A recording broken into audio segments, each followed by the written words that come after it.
સહજાત્મ સ્વરૂપ પરમ ગુરુ પુનિત પરુણા થઈ ઉતર્યા આંગણે અલ્પ સમય કીધો મનુકુળમાં વાસજો ગુપ્ત જરણ દે વિરસના વેતા કરી ત્વરિત વળ્યા કરી પૂરણ આપ પ્રવાસ જો સાધુચરિત ગુરુ સ્મરણ તમારા શા કરું રાજ રાજેશ્વર સ્મરણ તમારા શા કરું વિસ્મરણનો ક્ષણ એક નથી અવકાશ જો સાધુચરિત ગુરુ સ્મરણ તમારા શા કરું. છોટાલાલ હરજીવન લીમડી ઠાકોરના અંગત મદદનીશ કુપાઉદીના દેહ વિલય ચૈત્રવત પાંચમના નિમિત્તે મેળાવડો અમદાવાદમાં કોચરબમાં જીવનલાલને બંગલે બધા ભેગા થયા છે. છોટાલાલ હરજીવન ઉર્ફ સુશીલ કુપાઉદી ઉપર આ કાવ્ય રચ્યું છે એણે કે અલ્પ સમય કીધો મનુકુળમાં વાસજો. 10 વર્ષ બાળપણમાં, છેલ્લા 3 વર્ષ ઉપાધિગ્રસ્ત, આધિગ્રસ્ત, વ્યાધિગ્રસ્ત અને 10 વર્ષ કારમો ઉદય. કેવો કારમો ઉદય? ત્યાં આવ્યો રે ઉદય કારમો પરિગ્રહ કાર્ય પ્રપંચ રે જેમ જેમ તેમ હડસીલીએ તેમ વધે ન ઘટે એક રંચરે. તોય પાછા લખે છે ધન્ય રે દિવસ આહો. કેમ? જે કર્મ ઘણા લાંબા કાળે પૂરું થવાનું છે એ અલ્પકાળમાં પતાવી દીધું એટલે ફરી જન્મ ન લેવો પડે. ઉપાધિમાં સમાધિ. સુવર્ણ મંદિર ઉપર શોભે રત્ન કલશ સુંદર જેવો તેમ સમાધિ મરણ યોગ વ્રત મંડન માની લેવો. જો ન સમાધિ મરણ સાચવે વ્રત અભ્યાસ ન સફળ થયો શસ્ત્રોની તાલીમ નકામી રણક્ષેત્રે જો ચૂકી ગયો. શસ્ત્રોની તાલીમ નકામી રણક્ષેત્રે જો ચૂકી ગયો. દશેરાને દિવસે ઘોડો દોડે નહીં તો ભગવાન મહાવીર સ્વામી સાથે આરાધના તો કરી છે, સાથે જ વયા જવાના હતા. લઘુશંકા જેટલો પ્રમાદ કર્યો. શું? ભગવાન મહાવીર કહે છે કે 5 બારના જીવોને કોઈ નાથ નહીં હોય અને વિતરાગનો ધર્મ છાણીથી છળાશે ગલીએ ગલીએ. કોઈ નહીં હોય. હું જાઉં તો દયા કરવી છે ને, કરવું, કરાવડાવવું, કરતે પ્રત્યે અનુમોદવું, મનથી, વચનથી, કાયાથી બંધ પડી જાય. કર્મ બેશરમ છોડે નહીં. આવવું પડ્યું. જન્મ્યા શ્રી ગુરુ રાજ જગતિત કારણે પણ ઉપાધિમાં સમાધિ. કેમ? 10મે વર્ષે કહે છે આત્માની અનંત શક્તિનો ઉઘાડ થઈ ગયો છે. આવો હેમરાજભાઈ, આવો માલસીભાઈ. સંદેશો નહોતો આવ્યો કાંઈ, એ તો વવાણિયા ગયેલા. વવાણિયાથી કહ્યું ફૈબાને ઘરે મોરબી ગયા છે એટલે મોરબી ગયા. મોરબીએ કહ્યું કે અહીંયા નથી, એ તો મોરબીના મેજિસ્ટ્રેટ રાજકોટ ગયા છે દારસીભાઈને ઘેર, ત્યાં ગયા. કુપાઉદીને જ્ઞાનમાં ખબર છે, આરસી ખુલ્લી છે, દેખાય છે કે આ કચ્છના 2 ભાઈઓ મારે માટે મને મળવા આવે છે અને વવાણિયા બિચારા જઈ આવ્યા, મોરબી જઈ આવ્યા મને કયા વગર. ઉપર અહીંયા છે. આવો હેમરાજભાઈ, આવો માલસીભાઈ. તો કે આ કેમ બને? તો કે આત્માની અનંત શક્તિ વડે આ બને. એટલે 10 વર્ષની ઉંમરના બાળરાજને આત્માની અનંત શક્તિનો ઉઘાડ થઈ ગયો છે. તો બાકીના 23 વર્ષને 5 મહિના બીજા થયું એ સમયે સમયે અનંત ગુણ વિશિષ્ટ આત્મભાવ વધે, ગણી જ ન શકાય. એટલે પોતે જ લખ્યું છે કે ઉપમા આપ્યાની તમા રાખવી તે વ્યર્થ. ગુણગ્રામ ગવાય, ઉપમા આપવા ગયા, સરખામણી કરવા ગયા, કર્મ બંધ થાય. આપવાથી નિજમતી મપાય મેં માની છે. આ જ વાત મુંબઈમાં સંવત 42થી છેક સુધી, સંવત 56 સુધી સંઘમાં હતા કચ્છ બેરાજાના પદમસિંહભાઈ કે હું કલ્યાણજીભાઈની ખબર કાઢવા જાઉં છું, મરણ પથરીએ છે કે તમારે આવવું છે? ગોપાલ કે ના અમારે નથી આવવું. ગયા. થોડી વારમાં પાછા આવ્યા. તમે પાછા કેમ આવ્યા? કલ્યાણજીભાઈ ગુજરી ગયા. પેઢીએ પૂછે કે તમને કેમ ખબર પડે? ગોપાલ કે આત્માની અનંત શક્તિ વડે. રોગ નથી ખબર, રોગનું નિદાન ખબર નથી, કઈ દવા ચાલે છે એ ખબર નથી. દૂરથી માણસ કોઈ ત્યાંથી પાછો આવે ને કે ગુજરી ગયા એટલે તમે પાછા આવો છો. તો કે આત્માની અનંત શક્તિ છે. 105 તાવ થઈ ગયો છે. ડોક્ટર પ્રાણજીવન તો ડોક્ટર અને વકીલ બંને ને કાકાજી સસરા, એટલે ઘણીવાર કુપોલની ઉપરવટ જઈને ટ્રીટમેન્ટ કરાવડાવે. ડોક્ટર બોલાવ્યા મુંબઈમાં, રજબલી, રેવાશંકર જગજીવન, એક સસરા, કાકાજી સસરા ને ભાગીદાર ને વડીલ. ગોપાલ તો સાવ નાના. બધા આગમોની ચર્ચા કરતા જ્યારે રેવાશંકર જગજીવન રાજકોટમાં, ત્યારે ગોપાલ તો બાળરાજ ને યુવારાજ તરીકે એલાઇટ ક્લબમાં મેમ્બર કરેલા એને ફી આપ્યા વગર. એટલે ગોપાલ બધા અવધાન કરે ને સામે વાળો શું વિચારે છે એ કહી દે ને, ક્યાંક આગમની વાત કરી હોય ને કે તમને કાલે આ વાત કરતા નહોતું સમજાણું ને એમ કરીને ગોપાલ સમજાવે ને, ત્યારથી ઓળખાણ. ડૉક્ટર કે આ તો બહુ સિરિયસ છે ને 105 તાવ છે અને આમ કરવું પડશે. એટલે કુપાલ એવું સાંભળી ગયા. કુપાલ કે એવું કાંઈ છે જ નહીં આમ. તો કે ડૉક્ટર ખોટું થોડું બોલે, ડૉક્ટર પ્રાણજીવન મહેતા ડૉક્ટર પાછળ. એ જમાનામાં ડૉક્ટર અને વકીલ પરદેશ જેને ભણ્યા હોય. રજેબલીને કહે છે ફરીવાર તાવ માપો, તો ફરીવાર માપ્યો, નોર્મલ આવ્યો. એ આત્માને માનતા જ નહોતા. આમે મુસલમાન, ક્રિશ્ચન, યહૂદી અને પારસી આત્માને માનતા નથી. બાકી બધા આર્ય દર્શન છે, જૈન, વેદ, બૌદ્ધ, સાંખ્ય, યોગ.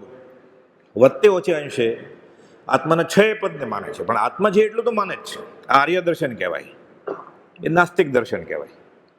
એટલે કોકે કોપલોને કહ્યું કે આ ડૉક્ટર બહુ મોટા છે પણ આત્માને કંઈ માનતા નથી, તાવ માપો, તો કે નોર્મલ છે. ડૉક્ટર વિચાર કરે શું થયું, એનું મોઢું જોઈને કોપલ કહે ફરીવાર માપો, તો ફરીવાર પાછો 105 આવ્યો. થર્મોમીટર બગડી ગયું છે કે શું છે? ગોપાલ કહે છે આત્માની અનંત શક્તિ છે. આ બધા પ્રસંગ મુંબઈમાં બનેલા છે, બધું જાણી રહ્યા છે. મુંબઈ શિવમાં પદમસિંહભાઈ પરમ કુબલની તબિયત ખરાબ હોવાથી જોવા ગયા. છેલ્લો સમાગમ મુંબઈનો. ગયા સમાગમમાં આપણે જોયેલું કે 17મે વર્ષે સંવત 1941માં પરમ કુબલદેવ સૌ પ્રથમ મુંબઈ પધારેલા. અને છેલ્લે સંવત 57ના માક્ષર પોષ મહિના સુધી છેલ્લે આ સાયન શિવ નિવૃત્તિ અર્થે, આરામ અર્થે રોકાયેલા. અને નીચે ડૉક્ટર પ્રાણજીવન મહેતા કોઈને ઉપર જવા જ ન દે કે તબિયત બહુ નાજુક છે અને આરામમાં છે. મુંબઈમાં શિવમાં પદમસિંહભાઈ પરમ કુબલની તબિયત ખરાબ હોવાથી જોવા ગયા. બંગલામાં નીચે ડૉક્ટર પ્રાણજીવન મળ્યા. શ્રીમદને ગઈકાલથી તાવ બહુ ચડેલ છે, માટે તેઓ દૂધ અને ફ્રૂટ સિવાય બીજું કાંઈ પણ ન વાપરે તો ઘણું સારું. કોણ કહે છે? કાકાજી સસ્તા ડૉક્ટર પ્રાણજીવન. પણ સીધું કહી ન શકે, એટલું બધું યોગ બળ હોય. નક્કી કર્યું હોય કે આ વાત કરશું, કરી ન શકે જાય. એટલે પદમસિંહભાઈને કહે છે કે તમે સમાગમી છો, ઘણા વર્ષોથી તમે ઓળખો છો, તમે આ વાત કરજો કે દૂધ ને ફ્રૂટ સિવાય કે લે નહીં. એટલે પદમસિંહભાઈને ઘણો બધો સમાગમ થતો, પેઢીએ રોજ જતા કોલાબાથી. બીજું ન વાપરે તો સારું, પણ હું કહી શકતો નથી, તમે કહી શકો તો કયો. પદમસિંહભાઈ ઉપર ગયા અને સુખ સાથે પૂછે કે કેમ છો એમ પૂછે ને. કુબલ સીધું એને કહે છે સામેથી, અમને ગઈકાલથી તાવ ચડેલ છે, ખોરાકમાં ફક્ત અમે દૂધ ને ફ્રૂટ જ લઈએ છીએ, તમે નીચે જઈને પ્રાણજીવનને કહી દેજો. બધા પ્રસંગ બન્યા છે આવા. પ્રાણજીવન મેં તો અમને શું કહેતા હતા, અમને ખબર છે ને મનમાં શું છે. ગાંધીજીની વાત આવે છે. ગાંધીજીએ પોતાની આત્મકથામાં ઘણા બધા સંસ્મરણો લખ્યા છે. મારા શ્રીમદ રાયચંદભાઈ કવિ સાથેના સંસ્મરણો, એમાં લખે છે કે તેમની સાથેનો એક સંવાદ મને બહુ યાદ આવે છે. કેમ ગાંધીજીએ બ્રહ્મચર્ય વ્રત લીધેલું પોતાની સમજ પ્રમાણે. શાસ્ત્રો વાંચતા હોય, સાધક દશા આવે એટલે એમ થાય હું વ્રત નિયમ લઉં, ખોટું નથી કાંઈ, પણ વર્તે સદગુરુ લક્ષ તો કામ થાય ને. પછી કુપોલને વાત કરે છે કે એક વેળા હું મિસિસ ગ્લેડસનની, તેમના પતિ મિસ્ટર ગ્લેડસન પ્રત્યેના પ્રેમની સ્તુતિ કરતો હતો. ગાંધીજીએ પોતે લખ્યું છે. લંડનની પાર્લામેન્ટમાં આ ગ્લેડસન પ્રમુખ, એના પત્ની એ આમ સભામાં પાર્લામેન્ટમાં એને ચા કરીને આપે ચાલુ મીટિંગ. કે કેવો પ્રેમ પતિ પત્નીનો, અખંડ પ્રેમ છે. એટલે કુપોલને વખાણ કરે છે કે હું લંડન ગયેલો ને મેં આ જોયેલું છે. એ ચા બનાવીને પાતા આ વસ્તુનું પાલન આ નિયમબદ્ધ દંપતીના જીવનનો એક નિયમ થઈ પડ્યો હતો. અને મને અહોભાવ આવતો હતો કે આ પત્ની કેવા પતિવ્રતા છે અને કેટલો બધો પ્રેમ છે. જન્મ જન્મ સાથ તુમારા નિભાયા એ ગોપાલો સમજાવે છે. અને મેં પાછા ગાંધીજી કહે છે મેં દંપતી પ્રેમની સ્તુતિ કરી, એટલે રાયચંદભાઈ બોલ્યા એમાં તમને મહત્વનું શું લાગે છે? એ પત્ની તરીકે એની ચા કરીને આપે છે, એને બદલે કોઈ કામવાળી આપત તો, એની બેન આપત તો, એ કોઈ બીજો કામવાળો રાખ્યો હોત ને એવી સરસ છે ને એવા જ પ્રેમથી પીવડાવત તો તમને અહોભાવ થાવ. એ ચાનો અભાવ નથી, ચા આપે છે એનો અભાવ નથી, પત્ની તરીકે આપે છે એનો અનુભવ છે. અને બ્રહ્મચર્ય વ્રત પાળવું છે. લખે છે આત્મકથામાં ગાંધીજી, પછી મને ખબર પડી બ્રહ્મચર્ય કોને કહેવાય. હજી મારા મગજમાંથી કે ખસતું નથી. ગાંધીજી વર્ષો પછી ત્યારે કુપાદોનો જન્મ કલ્યાણક કે દેહ વિલયનો દિવસ હોય ને, પ્રમુખ સ્થાને ગાંધીજી હોય, પંડિત લાલન હોય, ઉમાશંકર જોશી હોય, ત્યારે મને આ યાદ આવે છે કે હું બ્રહ્મચર્ય પાળું છું એવું મને લાગતું હતું કે હું દાંપત્ય પ્રેમના વખાણ કરતો હતો. એ કામવાળો પગાર ઉપર હોય ને આવી સેવા કરતો હોય તો એ વધારે વફાદાર કહેવાય ને. ઓલી તો અગ્નિની સાથે પરણી છે, તેમ મોટું શું છે, પોલું છે ને વાગે છે, એમાં તે શું કરી કારીગરી? તારા વરને તું સેવા કરત ને, સામેલું બજાવે તો હું જાણું કે તું શાણી છો. દાંપત્ય પ્રેમને શું વખાણો છો કે તમે? કોઈ વફાદાર નોકર અથવા તો ગ્લેડસરના બેન અથવા બીજો કોઈ નોકર અથવા નારી જાતિને બદલે કોઈ નર જાતિમાં તેવો જ પ્રેમ જોયો હોત તો એક પુરુષ પુરુષને પ્રેમ ન કરી શકે? કામ વાસના વગરનું કરી શકે ને. તો તમને કેનો અહોભાવ થાય છે? પતિ પત્નીના દાંપત્ય પ્રેમનો. આ તો ક્ષણિક છે કે જેના વિના એક પળ પણ હું નહીં રહી શકું. આ સ્ત્રી આદિક મેં અનંતવાર છોડ્યા અને પછી અનંત ભાવ કર્યા. કયો પુરુષ સ્ત્રીને વફાદાર છે, કઈ સ્ત્રી પુરુષને વફાદાર છે? જો પુનર્જન્મ છે સાબિત થાય તો કહે ને તારા વગર હું મરી જઈશ, એક પળે નહીં જીવું. ઓલી એમ જ કહે છે હું તારા વગર માથું પછાડી મરી જઈશ. બધા ફરીવાર પરણે છે કે નહીં ભવાંતરે? આ ક્યારે ગળે ઉતરે? આત્મા નિત્ય છે તો. એટલે અધ્યાત્મની દ્રષ્ટિએ નિશ્ચય નહીં કોઈ પુરુષ કે કોઈ સ્ત્રી, કોઈ પતિ પત્ની એકબીજાને વફાદાર છે જ નહીં. જ્ઞાની તો અનંત જ્ઞાની જૈન જૈનેતરમાં પોકારીને કહી ગયા કે તું નિત્ય છો. તો એને પરણ્યો છે ને એકને, એને એક પતિવ્રત છે, એક પત્નીવ્રત છે ને, તો ફરીવાર પરણાય? એટલે માનતો જ નથી ને. ગાંધીજીને પછી સમજાણું કે બ્રહ્મચર્ય કોને કહેવાય. ઘણીવાર કહેતા કે ચોપાસથી કોઈ બરછી ભોકે, ગોપાલો કહેતા તો હું સહી શકું, પણ જગતમાં જે જૂઠ, પાખંડ અને અત્યાચાર ચાલી રહ્યા છે, ધર્મને નામે અધર્મ વર્તી રહ્યો છે, તેની બરછી મારે સહન થતી નથી. કે વખતે સાતમી તમતમ પ્રભાની નારકીની વેદના સહન કરીએ કે આ જગતની મોહિની સહન થતી નથી અમારે. કોઈ ક્રિયાજળ થઈ રહ્યા, શુષ્ક દાનમાં કોઈ માને માર્ગ મોક્ષનો કરુણા ઉપજે છે, રડે છે. ધર્મ પામવાને બદલે અધર્મ પ્રત્યે દોડે છે. આ ચૈત્ર સુદ 13 શ્રવણ 52ની મહાવીર જયંતિના દિવસે મુંબઈમાં હું ગેલેરીમાં ઉભો છું, લોકો મહાવીરને ગોતે છે. નિષ્કારણ કરુણાશીલ અમારું હૃદય રડે છે કે રડે છે. આ સહન નથી થતું. પરના પરમાત્માનો દેહ જ પલાવતો નથી. જો બીજાનું ભલું ન થતું હોય તો અમારે જીવવું જ નથી. 134માં પત્ર માંગે છે. આ તો સંવત 46માં કહે છે. ક્ષાયિક સંગીત તો 47માં થયું. એ પહેલાં જો બીજાનું ભલું ન થતું હોય, મહાવીરનો માર્ગ ફેલાતો ન હોય, અમારે જીવવું નથી. એ કેવો બંધ પડે એને? આયુ કર્મનો બંધ 2 તૃતીયાંશ હોય આયુષ્ય ત્યારે પડે. 33 વર્ષને 5 મહિનાનું આયર શાહિદ સંકિત થયું. મહાવત 30 ગુરુવાર સંવત 47, 11 33 11 22 22 વર્ષે બંધ પડે. એને પહેલા એમ કે છે કે અમારે કોઈ ઈચ્છા જ નથી. સર્વકાળે સર્વ ક્ષેત્રે જન્મવાની તેને ઈચ્છા રૂંધી નાખી છે, એમ લખે છે પત્રમાં. એને તીર્થંકર નથી થવું ને કાંઈ જોતું જ નથી. એ શાહિદ સંકિત એને કેવું બંધ પડે? ઈચ્છા ન હોય તો બંધ પડે. થોડો વિકલ્પ આવે તો ભાવ કર્મની જ કલ્પના માટે ચેતન રૂપ જીવ વીરની સ્ફૂર્ણા ગ્રહણ કરે જળધૂપ. એક પણ વિકલ્પ આવે આત્મામાં ઠરી જેવા સિવાયનો, બીજાનું ભલું કરવાનો વિકલ્પ આવે તો બંધ પડી જાય. તીર્થંકર નામકર્મે બાંધી લે અને આવવું પડે પછી. આ કે તીર્થંકર નથી થવું, આગોતરા જામીન લઈ લીધા છે. ઈચ્છા કંઈ છે જ નહીં બીજી. ઇન્દ્રની ભવ્યતાથી ભૂલતપ ખાધી અને તીર્થંકર નથી થવું. હવે જોઈએ શું કેવું બંધ પડે અને 22મા વર્ષે. જૈન આગમ પ્રમાણે પણ કુપોદેવ પૂર્ણ પુરુષ છે, પરમાત્મા સ્વરૂપ છે. જૈનેતર પ્રમાણે તો છે જ, વેદાંત પ્રમાણે. વેદાંત તો ચરમ શરીર માને જ છે. આ કાળે આત્મજ્ઞાન થાય એટલે એને કેવળ જ્ઞાન કહેવાય વેદાંતમાં. એ છૂટી શકે. સ્વામિનારાયણ, વૈષ્ણવ, સંતરામ, સારસના સંત એ બધા માને જ છે વેદાંત. જૈન આગમ તરીકે નિયમસારની 146મી ગાથા છે.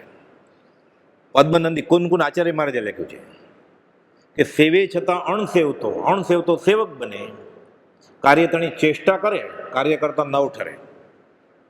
સમયસર નિર્જરા અધિકારનો 197નો શ્લોક છે કુન આચાર્ય મહારાજ. એમ નિયમસારની ગાથા છે કે આવા સાધુ, આવા આત્મદશામાં વિચરતા ભાવ મુનિમાં અને વિતરાગમાં આપણે ભેદ ગણીએ છીએ, એ જીવો આપણે જડ છીએ. કે મુનિ અમારામાં અને વિતરાગમાં ભેદ ગણશો નહીં, એ તો કહીને ગયા છે. કહે છે ગાંધી પરદેશમાં અનાર્ય લોકોના ઘનિષ્ઠ સત્સંગે આર્ય ધર્મ અંગીકાર કરવો કે ક્રિશ્ચન બની જવું કે મુસલમાન બની જવું. એટલે કહે છે કે જો કૃપા દો, એટલે રાયચંદભાઈ કવિ મને ન મળ્યા હોત તો હું માઇકલ કે મોહમ્મદ થઈને પાછો આવત. માઇકલ કરમચંદ ગાંધી કે મોહમ્મદ કરમચંદ ગાંધી હોત. એમ કે ગાંધી હોત પણ નામ બદલી ગયું હોત. સ્થિર રાખ્યા આર્ય. એમ ન કીધું નવકર્મ દેરાસરે જવા માંડો કે મોપતિ લઈ લેવું. આર્ય સંસ્કૃતિ, આત્માને માનશો તો વહેલા મોટો છૂટશો. આર્ય સંસ્કૃતિના બધા ધર્મો મુક્તિને વખાણે છે. નિવાણ શેઠા સૌ ધમ્મા, શ્રી ગણાન સૂત્રનું વાક્ય છે. બધા ધર્મમાં મુક્તિને શ્રેષ્ઠ કહી છે. જે રસ્તેથી સંસાર મળનો નાશ થાય એ અમારો ધર્મ છે. કૃપાલજી, જ્યાં ત્યાંથી રાગદ્વેષ રહિત થવું એ અમારો ધર્મ છે. વચનામું 37. એક વખત એક પાડોશીએ પૂછ્યું, રાયચંદભાઈ તમે આખો દિવસ ધ્યાનમાં રહ્યો, આત્મામાં રહ્યો, આટલો આત્માનો ઉગાડ છે, તો બજાર ભાવ ઊંચા નીચા થાય, રોકે પૈસા 95,000નું સોનું લઈને લાખ થઈ જાય, રાતોરાત અબજોપતિ થઈ જાય ને. અમારો દી ફેર્યો છે, અમે બજાર ભાવ જાણવા માટે ધ્યાન કરીએ. કોપલ તો જવાબ આપે છે કિંચિત માત્ર ગ્રહવું સુખનો નાશ છે. કે અમે આ લેવા માટે નથી આવ્યા મુંબઈ. પૂર્વે જે ભેળા કર્યા છે એ બધું પાછું આપવા આવ્યા છે. જગત કંઈ લેવાને માટે પ્રવૃત્તિ કરે છે, આ પ્રવૃત્તિ દેવાને માટે થાય એમ લાગે છે. સૌભાગભાઈને કહે છે આપણે કમાવા માટે જાય ને દુકાને, ઓફિસે, કે અમે દેવા માટે જઈએ છીએ, કમાવા માટે નહીં. ગળે ઉતરે આપણને કે બાહ્યથી ગુરુવાસમાં અંતરંગે મુનિવરો પ્રભુ તુલ્ય મહાશય તત્વજ્ઞાની રાજચંદ્ર મયા કરો. એટલે એની કૃપા થાય તો એ ઓળખાય એના વચનને આધારે. આ બધા મુંબઈના પ્રસંગ છે. રોજ ચર્ની રોડ જાય જમીને સાંજે. પેલું શું છે તો કે ચર્ની રોડનું ચંદનવાડી સ્મશાન છે, કે હજી એ છે. અગ્નિ સંસ્કાર થાય ત્યાં. અમને આખું મુંબઈ કે સ્મશાન લાગે છે. લોકો જેને મેલની બેડી કહે છે ને, એ અમને તો સ્મશાન જ લાગે છે. નાનપણથી જ મહાવરો હતો એને. 7 વર્ષે વવાણિયાનું સ્મશાન, વસોનું સ્મશાન, ધરમપુરનું સ્મશાન, ઈડર મહાકાળેશ્વર ગુફાનું સ્મશાન, અને આ મુંબઈ 10-10 વર્ષ સ્મશાન. જાતું જ્ઞાન જ સ્મશાનમાંથી શરૂ થયું હતું એને. અને ત્યાં ઈડરના સ્મશાનમાં મહાકાળેશ્વરની ગુફામાં અત્યારે સાંજે જાય ને 7 વાગ્યા પછી, હવે તો ગુફામાં ટ્યુબલાઇટ છે, એ પાવર જાય, ડર લાગે, ત્યાં ધબકારા વધી જાય. એમાં સૂકું પાંદડું ખસે ને હવાથી, ના ગઈ હોય જ ત્યાં, કેમ કે ડુંગરા તો છે જ. હાડપિંજે તો હજી પડ્યા જ હોય છે, આપણે જાય ને ઉપર ડુંગરે. પણ માણસ જેમ ડરે એમ વસ્તીથી ડરે, એટલે અત્યારે ધોળે દિવસે બહુ ન દેખાય. પણ ત્યાં રહે છે તો કે જ કે અઠવાડિયામાં એકાદ વાર તો અમે ડુંગર ઉપર જોઈએ જ છીએ. મોહન આજે મગન કેમ નથી આવ્યો? આજે નથી આવ્યો એટલે ગઈકાલે આવ્યો હશે ને, કે પ્રમદાડે આવ્યો હશે ને, એક કરતાં વધારે વાર તો આવ્યો જ હશે ને. 4 અલગ અલગ વ્યક્તિ, અલગ અલગ સ્થળ, અલગ અલગ સમય વાઘને સિંહના પ્રસંગ બન્યા છે. ભૂરા બાવાની ગુફા, મહાકાળેશ્વરની ગુફા, ઘંટીઓ પહાડ બધી. અને છગન શાસ્ત્રી એટલે મોટા દીકરા ને કહેલું અહીંયા બેસજો, સાથે ઠાકરશી હતા. લક્ષ્મીને કહે કે અહીંયા વાઘ અવારનવાર પાણી પીવા આવે છે, તમે બેઠા રહેજો, આ કુંડાળાની બહાર નીકળતા નહીં, હું 1 કલાક પછી આવીશ. આવ્યો, પાણી પીને યોગી આજ્ઞામાં રહેલા. આ કૃપાઉદી, આ ઉપાધિમાં સમાધિયા. એટલે ઝવેરી બજારના ગલ્લે આત્માના અનુસંધાનમાં છે. વાઘ સિંહ બેઠા હોય ને સમાધિમાં હોય. ઘોર ભયંકર વનવગડામાં રાજપ્રભુ ધરે ધ્યાન ભવિયા, રાજપ્રભુ ધરે ધ્યાન. મોહન મગન નામે વાગો, આવી બેસે ઈડર ધામ ભવિયા, રાજપ્રભુ ધરે ધ્યાન. ઉત્તર સંડે સર્પ સુણી બુજે, જેના યોગે જાણ ભવિયા, રાજપ્રભુ ધરે ધ્યાન. લડતા પાડા શાંત થયા જ્યાં, વીરસદ નામે ગામ ભવિયા, રાજપ્રભુ ધરે ધ્યાન. રાજ ચમત્કૃતિ જીનવર જેવી, અચળ કહે ઉગ્યો ભાણ ભવિયા, રાજપ્રભુ ધરે ધ્યાન. અચળ ડુંગર, ગોપાલભાઈ નામ પડેલું, હઠીલા બહુ. સૌભગભાઈ લખે આ માનતો નથી ગોસળિયો, એટલે ગોપાલદેવને ખબર ત્યાં હઠીલા છે, એટલે ડુંગર હલે જ નહીં ને ડુંગર, એટલે અચળ નામ પડેલું ડુંગર છે ગોસ. ગોપાલદેવ ગુણ અવગુણ પ્રમાણે નામ પાડતા બધાને કે અચળ છે, હઠીલો. પછી ખબર પડી, આ જોયું એને લડતા પાડા વીરસદ, કે અમે શાસ્ત્રમાં વાંચેલું ભગવાન ઋષભનાથની વાત બધી, બાહુબલી 12 મહિના ઉભેલા, આ તો બધા અતિશય તીર્થંકર દેવાય છે કે રાજ ચમત્કૃતિ જીનવર જેવી શ્રી ઋષભ આદિ વિશે વર્તતી જે અપ્રતીત રાજચંદ્ર મળતા થકા, પ્રત્યેક દીઠી સ્થિત થઈ તે સુપ્રતીત. આ તો આંખે દેખાય અહેવાલ, કે મારે હવે પૂછવાનું નથી, ચોપડો જોવાનો નથી, આ તો તીર્થંકરના આશયવાળો બધા અતિશયવાળો પુરુષ છે, આંખે દેખાય અહેવાલ. આગળ ગોપાલદેવ કહેલું, આ લડતા પાડા, પાડા ખાર કહેવાય, ચરોતર મેં પાડા લડે ને લોળ લોહાણ થાય, એક પાડો બેભાન થાય ને પછી જ લડાઈ બંધ થાય, લોકો બધા દૂર ભાગી જાય. પાડા ખાર. ગોપાલદેવ કે ડરવાની જરૂર નથી, અહીંયા આવીને શાંત થઈ જાય. શ્રદ્ધા કોને આવે? સૌભાગભાઈ ઉભા રહી ગયા, અંબાલાલભાઈ ઉભા રહી ગયા, ડુંગરસિંહ ગોસળિયા સૌભાગભાઈની પાછળ, એટલે 50% ઉભા રહી ગયા કે સૌભાગભાઈનું થશે મારું થશે. સમાગમી હતા ને, સૌભાગભાઈ કરતા 3 વર્ષ મોટા, 47 વર્ષ મોટા ગોપાલદેવ કરતા. આવા યુવાનનું મનાય કે આ જ્ઞાની હોય, શાસ્ત્ર બહુ વાંચેલા, સુધારસ પકડવાની કોશિશ કરતા હતા અને અષ્ટાંગ યોગ સાધતા હતા. ડુંગરભાઈનો ગર્વ ઉતાર્યો, વેણ કઈ માળ એવા મારા રાજની વાણી. આ ગોપાલદેવનું આ કે અમને આખું મુંબઈ આ વૈરાગ છે, કાળજાળ વૈરાગ્ય, આખું મુંબઈ સ્મશાન છે. આમ એક આત્માર્થનું મુંબઈમાં દિગંબર દેરાસરમાં ભુલેશ્વરમાં સ્વાધ્યાય કરતા હતા. દિગંબર પંડિત ગોપાલદાસજી બરિયાએ ઘણા બધા અનુવાદ કરેલા છે. પંડિત ઘણો બધો ક્ષયોપશમ સારો, દિગંબરી ગ્રંથ ન સમજે ને અને ગોપાલદાસ બરૈયાએ અનુવાદ કર્યા હોય પછી સમજાય. ગોમટસર ગોપાલદેવ વાંચતા હતા, તો કે આ ગોમટસરમાં ગોપાલદેવ કહે છે કે અમે વાંચીએ છીએ. શું વાંચો છો? ગોમટસર કે. તો કે આમાં ઘણી બધી ભૂલ છે, તમે સુધારશો? ગોપાલદેવ કે અમે આત્માર્થ માટે વાંચીએ છીએ, સામેવાળાની ભૂલ ગોતવા માટે શાસ્ત્ર નથી ફેરવતા.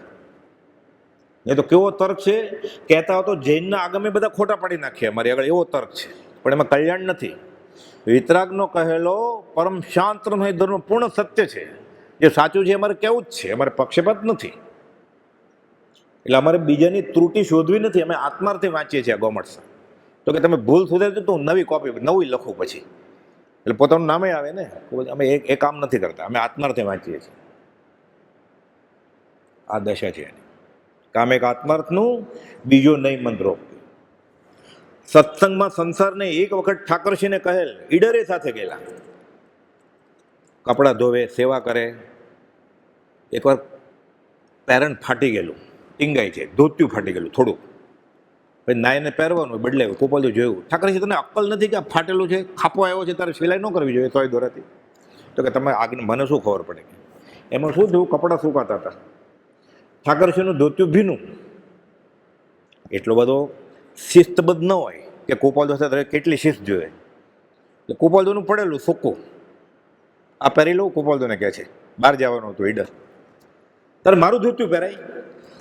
ન પહેરો તો ના પાડો, કે મને કે નિયમ ખબર નથી શાસ્ત્ર ના, કે તમે કે નહીં પહેરે નહીં પહેરું, કે નહીં તો હું પહેરી લઉં. કે આ ઠાકરસિંહભાઈ ધર્મ તકલીફ હતી પિતા સાથે, સત્સંગમાં આવવાનો અંતરાય હતો, અને એ જમાનામાં બાપનો ધંધો કરતા હોય છોકરા, એટલે આજીવિકા લગ્ન થઈ જાય તોય આજીવિકા તો બાપના ધંધા ઉપર જ ચાલે, એટલે બાપાના જ ઓલામાં હોય. અપેક્ષા સારું હતું, એટલે આજની જેમ બધું ન્યુક્લિયર ફેમિલી ન થઈ જાય, એ તો વ્યવહારની વાત છે, પણ અધ્યાત્મિક તૂટી જાય ને પછી. વ્યવહારે શાંતિ ન હોય તો પરમાત્મા ક્યાંથી થાય? કે ઠાકરસિંહને કહેલ, અમારા પ્રત્યે કોઈ પણ જાતનો વ્યવહારિક આશય રાખવો નહીં. પાછું કહેજે સત્સંગમાં આવવામાં તને તારા બાપા અંતરાય કરે તો કહેજે, હું રામપાત્ર લઈને ભીખ માગીશ, પણ તમારી જોગ મેં સહન નહીં કરું. એટલે ઠાકરજીભાઈને એમ થયું કે આ તો મને ટેકો આપે છે, એટલે હું મુંબઈ પેઢી આવીશ કે કમાવા માટે. ખબરદાર કે વ્યવહારની વાત લઈને આવ્યો હતો. અમારા પ્રત્યે કોઈ પણ જાતનો વ્યવહારિક આશય રાખવો નહીં, અને એવા આશય ભાવથી તને અત્યંત ગેરલાભ થશે કે આત્માની જ વાત કરવી અમારી સાથે. તો ભૂખા પેટ તારા કર્મ તું ભોગવો, મારા હું ભોગવું, કોઈનો દોષ નથી. અમે કર્મ બાંધ્યા છે, અમે ભોગવીએ છીએ. ગુરુના ભોગવે ગુરુ, ચેલાના ભોગવે ચેલો, લઈ ન શકાય. સૌભાગભાઈને કુપોદોએ લખ્યું, તમારા કર્મ લઈ શકાતો તમે લઈ લઈએ, પણ એવી વ્યવસ્થા નથી. તો જડીબુટ્ટી, દોરા, ધાગા, માદળ લઈ દેત તો એ મિથ્યાત્વનો પ્રકાર છે એક, આપનાર લેનાર બેયનો. દોરાથી કર્મ જાતા હોય, ધાગાથી, દોવાડાથી, ધૂપથી, ફૂલથી, મંત્રથી, યંત્રથી. આપણે તો કુપોદે મંત્ર આપ્યો છે કે મંત્ર તંત્ર ઔષધ નહીં, જેથી પાપ ફલાય. વીતરાગ વાણી વિના અવર ન કોઈ પાય. વચનામૃત 32:15 બીજો દોહો. આટલું કહેવા છતાં જો આવો આશીર્વાદ રહેતો હોય તો અમે કહીએ છીએ કે જ્યાં સુધી અમે રેવાશંકરભાઈની દુકાને બેઠા હોઈએ પેઢીએ, ત્યારે અમારી દુકાન પાસે આવવું નહીં. કે આ સમારો સૌભાગભાઈને કહેલું હતું કે મહેરબાની કરીને અમને તમે વ્યવહારની વાત લખતા નહીં, અમને એ વાત ઉપર કંટાળો છે. એને તો એમ લખે છે, પરમાત્મા પાત્ર હતા ને 304માં પત્રમાં, અમને મળ્યા પછી બીજા સાથે તમે વ્યવહારની વાત કરો એ અમે યોગ્ય નથી માન્યું. એ દુકાન લઈને બેઠા હો ત્યાં ઘર આગળ એની સાથે બરોબર, આડોશી પાડોશી મિત્ર સાથે વ્યવહારની વાત કરો, એ શ્રીમદ રાજચંદ્રને મંજૂર નથી. તો આપણે એવું કરતા હોય, જો સૌભાગભાઈનું મંજૂર ન હોય તો આપણું મંજૂર હોય. તો સૌભાગભાઈને જે હાંસલ થયું છે, શરણને આશ્રય મળ્યું છે, આપણે જોતું હોય તો આપણે એમ જ કરવું પડે ને, નહીં તો ગોપાલ તો રાજી નથી. અને એક સત્પુરુષને રાજી કરવામાં આ જિંદગી ગઈ, એનો 16મો ભાવ નથી. આ તો બધી જ્યોમેટ્રીની ફોર્મ્યુલા છે આ બધી, કે આમ કરશો તો આમ થશે ને આમ કરશો તો આમ થશે. ચોપડા જોવાની જરૂર નથી. સંકિત કેમ થાય, શૈક સંકિત કેમ થાય, મોક્ષ કેમ થાય, આમ થાય ગોપાલદેવ. પુનાના નાનચંદભાઈ નિમિત્ત ગોપાલદેવનો સત્સંગ કરતા પૂછે છે, આપ વિતરાગ દશા ભોગવો છો, આ સોના રૂપા ચાંદીનો ધંધો કરો, બધો હજારો લાખો ધંધો ચાલે. એ જમાનામાં 4 લક્ષાધિપતિ ગણાતા. એમાં એક રેવાશંકર જગજીવન હતા ગોપાલદેવને લીધે મુંબઈમાં. શેઠ રેવાશંકર જગજીવન મહેતાની પેઢી. તો કે તમે આવો જાહો જલેલ વાળો ધંધો કરો, એ સોના ચાંદી કરીને એની દુકાન હોય તો ઠીક. આ તો એક્સપોર્ટ કરે. રંગૂનની પેઢીના સરનામા છે, ત્યાં મોતી મોકલતા એ બધા. ગોપાલદેવ જવાબ આપ્યો એ પણ છે પાછા. તો કે તમને આખો દિવસ વિતરાગ ભાવ કેમ રહે? એટલે ગોપાલદેવ એમાં શું છે? જવાબ આપે છે સહજ. તમે જાજરૂમાં જાઓ કે ટોયલેટ, ઝાડે જાઓ, એટલી સગવડ છે જાજરૂમાં, ત્યાં શું કરો કે ઝાડે જઈ આવીએ. અત્યારે તમને મોહ થાય કે હજી બેસીએ 10 મિનિટ 15 મિનિટ. ફોન લઈને ગયો તો લઈને બહાર આવી જાય ને તરત જ કામ પતે. એટલે ત્યાં ન બેસે પછી કઈ કે જાજરે જાઓ ત્યાં તેટલી પૂરતી સગવડ રાખી છે, જાજરે ઝાડે જઈ આવીએ. પછી જાજરમાં પ્રેમ રાખીને કોઈ બેસતું નથી. એમ અમારું આ કામ થઈ ગયું, પૂરું થાય, ભોગતી દૂર. અમને અહીંયા પ્રેમ નથી કાંઈ ઝવેરબીજાને ગલ્લે. તો બધું પડ્યું છે તો હીરા મોતી કાળકૂટ વિષ છે. દેવકંજી મુનિ અમે આને કાળકૂટ વિષ, કોબરાનું ઝેર સમજી દે. આપણે બોલીએ ત્યારે લગડી દેખાય આપણને કે ભાવ વધ્યા છે કે ઘટ્યા છે. રોમાંચ ખડા થાય ને, એને ઝેર લાગે છે કોબરાનું. આપણે ખોટું ખોટું બોલી શકીએ કે મને કોબરાનું ઝેર લાગે છે. બેનમાં મામા અને સ્ત્રીમાં ભેદ ન સમજવો. 44માં લગ્ન થયા છે, પોતાની સ્ત્રીમાં, બેનમાં અને મામા કોઈ ભેદ નહીં રાખવાનો. લગ્ન પછી 8મે મહિને કહે છે, લગ્ન પહેલા 8મે મહિને કહે છે, અનંતવાર થયેલી માને આજે સ્ત્રી રૂપે ભોગવે છે. આ સંસારને શું કરવો છે મારે? આપણે ખોટું ખોટું બોલી શકીએ? આલ્બમ હાથમાં રાખીને લગ્નમાં ખોટું ખોટું, ખાલી ખોટું ખોટું બોલો, નાટક રમીએ આપણે, તો આવું બોલી શકીએ? તો કરીને બતાવ્યું જાણે. આ વિતરાગી દશા, ઓ સર્વજ્ઞ દશા વિતરાગી, તુજ મુજ શક્તિ સમાન, જય દેવ જીનેન્દ્ર મહાન, અહો રાજચંદ્ર ભગવાન. એટલે કહે છે ઉપાધિમાં સમાધિ. એમને બોલ્યા નથી. કાકા કાલેરું કહે છે કે જે બોલ્યા છે ને એણે કરીને બતાવ્યું છે. અને પ્રયોગ વીર છે. એણે પ્રયોગ કરીને બતાવ્યો. ફરવા જતા હતા, એક ભાઈ પૂછે છે પાણીમાં જીવ કેટલા છે? ઘણાને આવામાં બધું બહુ રસ આવે, બિન પ્રયોજન વાતમાં. આમાં કેટલા જીવ હશે કે તમારા જ્ઞાનમાં એમ ગણતરીમાં? ગોપાલ કે તારે જમાડવા જ બધાને, ના જ જમાડવી છે આ જીવાતને બોલાવીને? બિન પ્રયોજનનો ટાઈમ ગયો છે. નક્કી આ વખતે તો આ જ પાર્ટી જીતવાની છે, ઓલો તો ત્યાં હોય, એ રિઝલ્ટ આવી ગયું છે અને આગળથી ખબર છે ને, અહીંયા ઝઘડો કરવા માટે આર્થ ધ્યાન કરે. તો વિકથાનો ભાગ છે, સામાયિક તૂટી એની. રાજકથા, દેશકથા, આહાર કથા અને સ્ત્રી કથા, સામાયિક તૂટી એની વિકથા કરીએ એટલે. સામાયિક કઈ કટાસનું મોંપતિ રજોડ લઈને કરે તો જ નહીં કાંઈ. ખરા સાધકને તો, સર્વસંગ પરિત્યાગીને તો દીક્ષા લે ત્યારથી છેલ્લા 7 સુધી સામાયિક જ ગણાય. એ પૂછે પછી તમારો છોકરો આવી ગયો અમેરિકાથી એટલે સામાયિક તૂટી, તમારું ગ્રીન કાર્ડ મળી ગયું એટલે સામાયિક તૂટી એની. એ શ્રાવકને પૂછે તોય સામાયિક તૂટી, કે ખાલી સાધુને જ તૂટે એવું નથી કાંઈ. એને વિકથાનો દંડ તો લાગશે જ. આ અનર્થ દંડ છે. આ વગર મફતનો 9 વાણીઓ કૂટાય છે આજે. એટલે આ બધું જાણીને એ શીખવાનું છે આપણે. આ બધું મુંબઈ મોહમય ક્ષેત્રે અમોહ સ્વરૂપ એવા ગોપાલ દેવા કરીને બતાવી પડે.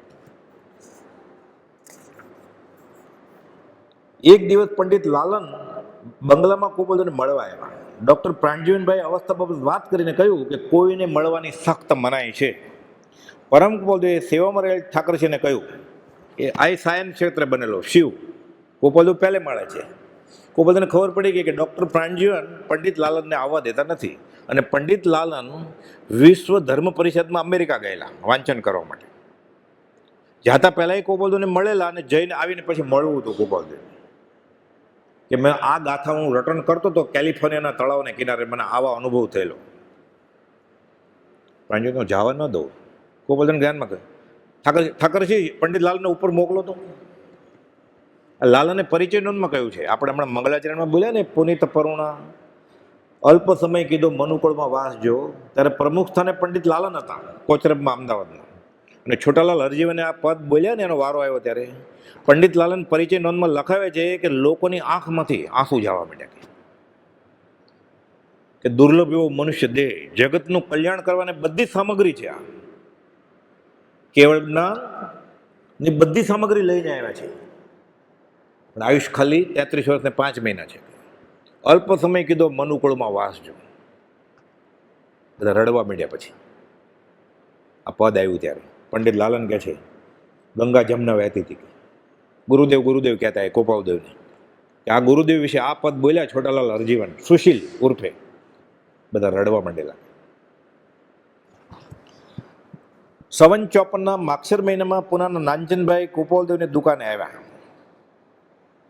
આ આવડો નાનો બધા વખાણ કરે છે, મેં તો બધા શાસ્ત્ર વાંચેલા છે, હું જાઉં તો ખરો.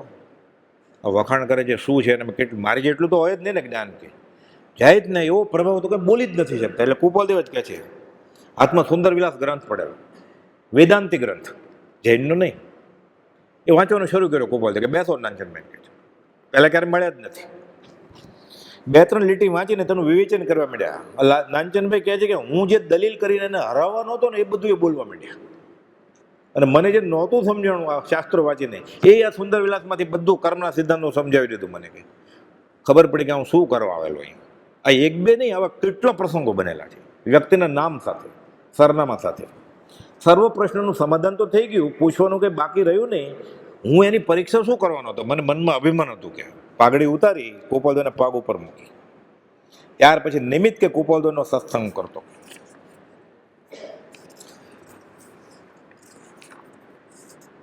સૌભાગભાઈએ સાયલામાં દેહ છેડ્યો 10:48. સાયલાથી અંબાલાલભાઈ મિનિટનો અહેવાલ આખો પત્ર લખે છે કેવી રીતે દેહ છેડ્યો, અને દેહ વિલય પહેલાં એની દશા કેવી હતી છેલ્લા 4-5 દિવસની, બધું લખે છે. પણ એ જમાનામાં તાર સવારે કરે તો સાંજે કે રાત્રે આવે. એમાં કોઈ સાયકલ ઉપર આવે ને, ધોતિયું પહેર્યું હોય, તિલક કર્યું, લાંબા વાળ, ટપાલી, ખબર પડી જાય મોકાણના સમાચાર હશે. તાર આવ્યો એટલે સમજી જવાનું મરી જ ગયા છે. આ તો સવારે દેહ છોડ્યો 10:48. ગોપાલદેવ ત્યારે કોઈની સાથે બેસેલા કે હમણાં હું આવું છું, તારે પણ એ નાઈ લીધું. એ જ સમય, એ જમાનાનો રિવાજ હતો, તારે પણ એ નાઈ લેવાનું. તો કેમ? તો કે સાયલામાં શ્રી સૌભાગ્ય દેહ છોડી દીધો છે. એટલે તાર તો સાંજે આવ્યો 10:48 સમાચાર, ત્યાં દેહ છૂટ્યો, અહીંયા ગોપાલદેવ નાઈ લીધું. આ કયું જ્ઞાન? તે સમયના રિવાજ મુજબ ટાઢેપણીએ નાઈ નાખ્યું અને દેવસર થયાના ખબર તો ત્યારથી તાર મારફતે છેક સાંજે મળ્યા. હવે અવધાન, 8 અવધાન, 12 અવધાન, 52 અવધાન, 100 અવધાન તો બધા બહુ વાત કરી, અને આ તો નોંધાયેલી છે. લોકોને એવા ખ્યાલ છે કે કુપોલદેવે મોરબીમાં અવધાન જોયા પછી 14મે વર્ષે કે 13મે કે 15મે વર્ષે શરૂ કર્યા. ધારસીભાઈને ઘરે 10મે વર્ષે જ્યારે એ કહે છે કચ્છના ભાઈઓને કે આવો હેમરાજભાઈ, આવો માલસીભાઈ, પછી એ ભાઈ કૃપાલદેવને કાશી મોકલવાના હતા ભણવા માટે, કે આ વિદ્વાન, આ જન્મ કવિ, આટલું બધું નાની ઉંમરે જ્ઞાન હોય અને સંસ્કૃત ને બધું શીખી આવે તો જૈન ધર્મનો પ્રચાર અને પ્રસાર થાય. તો આપણે પરીક્ષા કરશું, એમને થોડા પૈસા ખર્ચે, અને આપણે નાના છોકરા સાથે મા બાપને મોકલવા પડે રસોઈ પાણી કરવા માટે, એટલે બધો ખર્ચો કરવા તૈયાર હતા. છાંડણી ઊંટ ઉપર બેસીને વવાણિયા ગયા, ત્યાંથી મોરબી ને પછી રાજકોટ આવ્યા. હમણાં વાત આવી એમ પછી કહે છે, આડાવાળા અક્ષર આપે છે કે પરીક્ષા કરે છે. ધારસીભાઈને કે અમારે એકાંત જોઈએ છે, અમારે વાત કરવી છે. તો કે આ જાઓ, એ તો સરકારી બંગલો હોય મોટો ધારસીભાઈને, બેઠા આડાવાળા અક્ષર આપે છે, જોયેલા લખી આવ્યા હતા. એ સંઘપટક ગ્રંથની આખું વાક્ય બનાવીને શ્લોક બનાવીને આપે છે ગોપાલદેવ પાછળ. કે અમે સાંભળેલું છે કે તમે અવધાન કરો છો. ક્યારે સાંભળેલું? આ વાત થઈ 10મે વર્ષે. અમે સાંભળેલું એટલે વવાણિયાથી કચ્છમાં સમાચાર ગયેલા ઉડતા ઉડતા કે વવાણિયાનો એક આવો નાનો છોકરો અવધાન કરે છે. એટલે 10 વર્ષ કરતાં ઓછી ઉંમર હશે ને, 9:15, 9:30, પોણા 10, કે 10 વર્ષમાં એક દિવસ ઓછો. એટલે 10 વર્ષ પહેલા જ અવધાન શરૂ કરી દીધા છે ગોપાલદેવે. સાબિતીની વાળી વાત છે. અને વચનામૃત 18માં ગોપાલદેવ કહે છે રવજી દેવરાજને, સંસ્કૃતના પ્રોફેસર, જેણે સંસ્કૃતની સિલેબસ શરૂ કરેલી મુંબઈમાં, એ પૂછે છે 1 કલાકમાં 100 શ્લોક યાદ રહે? તો કહે છે કે આ લેખક બોટાદમાં 52 અવધાન કરી ચૂક્યો છે. એ 52 અવધાન કેમ કર્યા એ બધું વચનામૃત 18માં છે, કે હજી પણ આવા શતાવધાન તે કરી શકે છે. હજી એણે મુંબઈમાં 100 અવધાન કર્યા નથી ત્યારે લખે છે કે હજી પણ એ શતાવધાન કરી શકે એટલી શક્તિ છે. એટલે આની પહેલાં 100 કર્યા છે ને. પછી મુંબઈમાં આવ્યા થિયોસોફિકલ સોસાયટી, ફરામજી કાવસજી, ત્યારે તો જાહેરમાં 100 અવધાન કર્યા. મુંબઈ સમાચાર, જામે જમશેદ, પાયોનિયર બધે છપાણું પછી છાપામાં એ કટિંગે છે અત્યારે.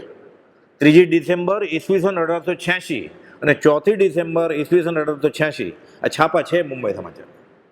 એમાં આનંદ આવી વાત છે, આ બધું ભેગું કરવા ગયેલો ને તો 3 ડિસેમ્બર 1886નું છાપું માગ્યું કે અમને ખબર છે આ છે. તો ત્યારે મહેતાજી કે 4 ડિસેમ્બરે આવેલું છે રાયચંદભાઈ વિશે તમે જે પૂછો છો, એટલે 4 ડિસેમ્બરનું છાપ્યું કે 2 દિવસ ઉપરા ઉપરી આવેલું. બંને કટિંગ છે સાહેબ. આ કાળની વાત છે. અવધાન, આ તો 100 અવધાનની વાત. 1600 અવધાન ગોપાલદેવે કરેલા છે, 1600. આ જગતને આ બાબત વિશે બહુ ખબર નથી. આમાં ધારસીભાઈ છે પાછળ.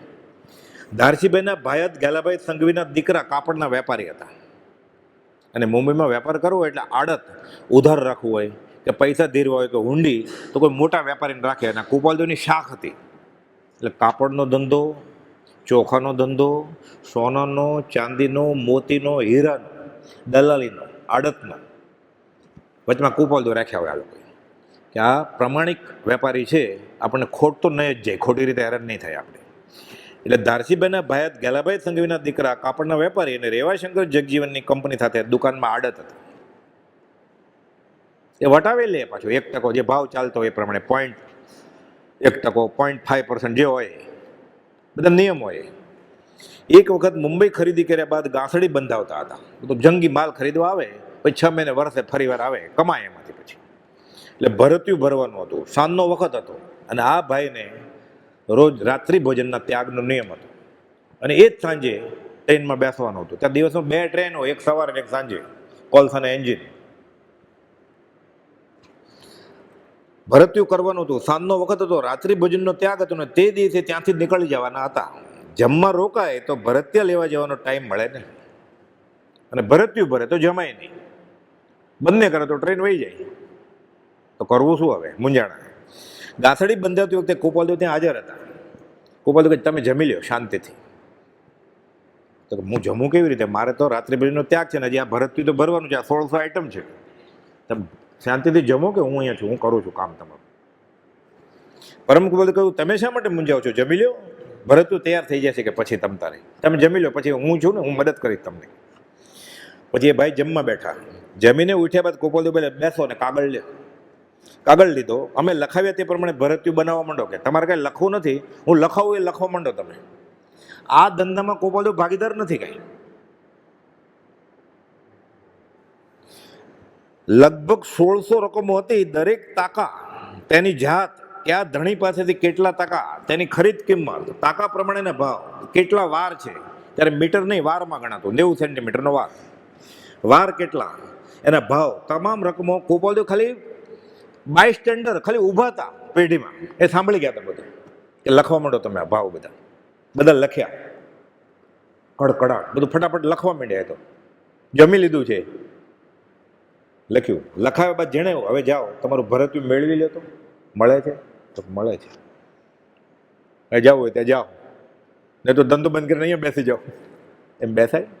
ગાંધીજી વયા ગયા તો 2 વર્ષનો ઘનિષ્ઠ સત્સંગ હતો. કહે છે જે વૈરાગ્ય મેં અપૂર્વ અવસરની કડીમાં જોયેલો છે એ મેં રાયચંદભાઈ કવિને શરીર નિતરતો જોયો છે. આ જોઈ લીધું પછી શું, તો બેસી જાય ને લંગોટી પહેરીને, ઓળખાણ થઈ હોય. તો જ્ઞાનીનું ઓળખાણ સુલભ હોત તો મોક્ષ પણ સુલભ હોત. પ્રભુ સમજાવતા, આ ઢેખાડવાને પથરા ઈંટાડવા એટલે ઈંટના ટુકડા ગળ્યા હોત ને તો કૂતરા અને રીંછ બધા ચાંટી ગયા હોત પથરા. કે મોક્ષ માર્ગીના ટોળા હોય, કોક વિરલો આવા ગોપાલદેવને, એમાં ગોપાલદેવ તો ગુરુવાસ હતો બહારથી, ત્રિલોકના નાથ વશ થયા છે પણ અટપટી દિશાથી વર્તે છે. ઓળખાય કેવી રીતે? એ પોતે જ લખે છે 303 ને 306 લિખિતનમાં, 271 3 પત્રમાં, અપ્રગટ સત છે, સત અપ્રગટ છે, બહાર આવ્યું નથી. પ્રગટ હતું ખાલી સૌભાગભાઈને, જુઠાભાઈને ને અંબાલાલભાઈ, પ્રભુશ્રીજીને. પછી પ્રભુશ્રીના સમાગમથી બ્રહ્મચારીને પ્રગટ થયું. એ લખતા જ અપ્રગટ સત લખે છે. સતમાં અભેદ 271 કે હું ને સત એક જ છીએ પરમાત્મા, પણ 272 લખે છે લિખિત અપ્રગટ સત. જો કદી પ્રગટપણે વર્તમાનમાં કેવળ જ્ઞાનની ઉત્પત્તિ નથી. 493 6 પદનો પત્ર એ મુંબઈથી લખ્યો છે, છેલ્લો ફકરો. દુંદુભી નથી વાગી, પણ છીએ અમે સત જ. તો અષ્ટપદ ગૌતમ ગણધર જ્યારે ચડવા ગયેલા ને ત્યારે 1500 સંન્યાસીને કેવળ જ્ઞાન થયેલું. દુંદુભી વાગી જ નહોતી. વાગે જરૂર નથી કાંઈ, વાગે પણ. અને પ્રસન્નચંદ્ર મુનિને એકલાને જ્ઞાન થયું તોય વાગેલી દુંદુભી. શ્રેણીકરાજે પૂછે જ મહાવીરને, અવાજ કેનો આવે દુંદુભીનો? તો કે તું જ્યારે નરકની ને દેવલોકની વાત કરીએ જ ને આપણે, એ જીવને કેવળ જ્ઞાન થયું એની. આ તો અનેકાંત વાત છે વિતરાગનો. એટલે પ્રગટપણે ન પણ હોય. જો કદી પ્રગટપણે વર્તમાનમાં કેવળ જ્ઞાનની ઉત્પત્તિ નથી. શ્રદ્ધાપણે, વિચાર દશાએ, ઈચ્છા દશાએ, મુખ્યના હેતુથી શક્તિપણે છે જ ગોપાલદેવ. હસ્તાક્ષરમાં છે તો પકડું. એ જેના થકી થયો એ સત્પુરુષના ઉપરનું નમસ્કાર, એને આભારે માની લીધો. આપણે કોઈ ટેસ્ટને ઉતાર કે ને થેન્ક યુ વેરી મચ, કોઈ બધા આભાર માની લીધો કે જેના થકી હું થયું એનો આભાર માનું છું. જેના થકી અમને કેવળ જ્ઞાન થયું એનો હું આભાર માનું છું, એમ 6 પદના પત્રમાં લખ્યું છે. તો કોને થયું કેવળ જ્ઞાન? મહાવીર સ્વામીને કેવળ જ્ઞાન થયું, એનો આભાર માને છે ગોપાલદેવ. આ ગુજરાતીમાં લખ્યું છે ગોપાલદેવ, હસ્તાક્ષરમાં છે હજી. અદ્ભુત સ્મરણ શક્તિ. માંડવી દેરાસરમાંથી લોક પ્રકાશ અને શોધરક મગાવી 4 દિવસમાં તે હસ્તલિખિત મોટા ગ્રંથો વાંચી નાખ્યા.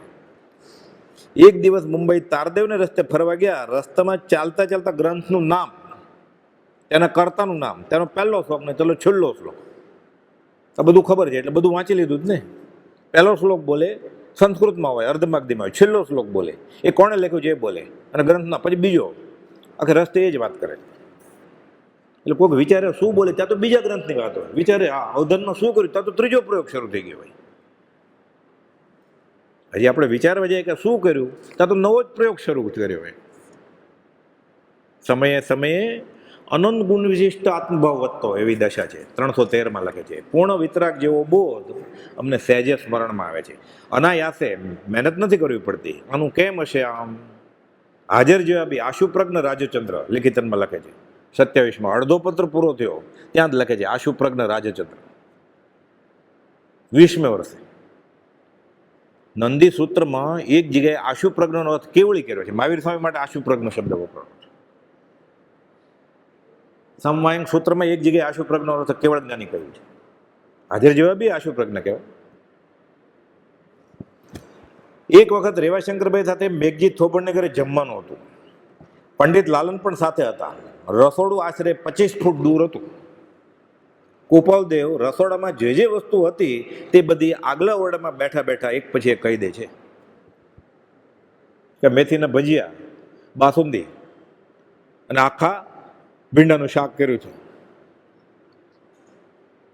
પંડિત લાલન, આ તમને કેમ ખબર? લાલન, અમે નાકથી ચાખીએ છીએ. લાલને પરિચય નોંધમાં લખાયું છે કે અમે પૂછ્યું તો કીધું પંડિત લાલનને કહે છે, લાલન અમે નાકથી ચાખીએ છીએ. મોક્ષમાળા લખવા ગયા ને ગોપાલદેવ, 16 વર્ષ ને 5 મહિનાની ઉંમર છે. વિનયચંદ દફતરીને ઘરે મોરબીમાં એની ઓફિસે, કમિશનરની ઓફિસમાં કામ કરતા હતા બાપ દીકરો બંને, પોપટભાઈ અને વિનયભાઈ દફતરી. મોક્ષમાળા લખવાની એણે વિનંતી કરેલી. આખો લાંબો ઇતિહાસ છે. જમવા જાય બપોરે, પછી પેઢીએથી એટલે કપડા બપડા ઉપરના કપડા કાઢે, હાથ પગ ધોવે, પછી બેસે, પછી થાળી પીરસાય ને એટલે ગોપાલદેવ બેસતા બેસતા કહે છે વિનયભાઈને, બાએ આજે તુરિયાના શાકમાં મીઠું નથી નાખ્યું, હજી શાક પીરસાણું જ નથી. વિનયભાઈને ખબર નથી કે કયું શાક કર્યું છે બાએ. ગોપાલદેવને ઓફિસમાંથી જ ખબર છે કે શાક તુરિયાને કર્યું છે ને મીઠું નથી નાખ્યું. આ કેવું જ્ઞાન કહેવાય?